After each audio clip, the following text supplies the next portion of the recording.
Yung para sa kasalan na gulaman. Ayan, samahan na natin ang pang-giveaway sa mga ninong at ninong. Baka magligpit at baka sa kakin naman yun. Away ako na bukas na.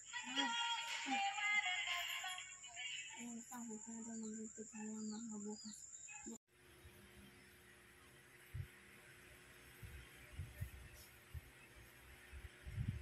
Ayan, pang-giveaway natin ay saging, suman, kaldereta, dessert. Meron tayong asado, yan hindi kasi kasya sa sa tab, atsara, tsaka yung ating ubi. Tapos babalot natin ng mamaya.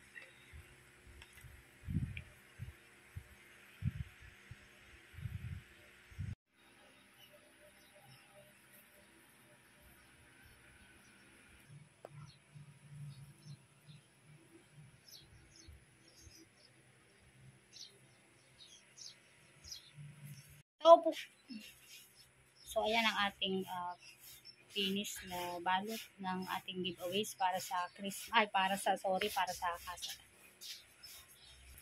Ito pa ang iba. Bali 10 sila na mga ninong at ninang pares pa yan. Tig-5 bawat partido. So ayan ang laman po niya, nilagyan natin ng gelatin, nilagyan natin ng ube, atsara, kaldereta, asado, suman, at saging na tundan. So, ayan, best wishes. So, ayan, dadalhin na lang natin sa may simbahan kasi sobrang layo noong Baysana.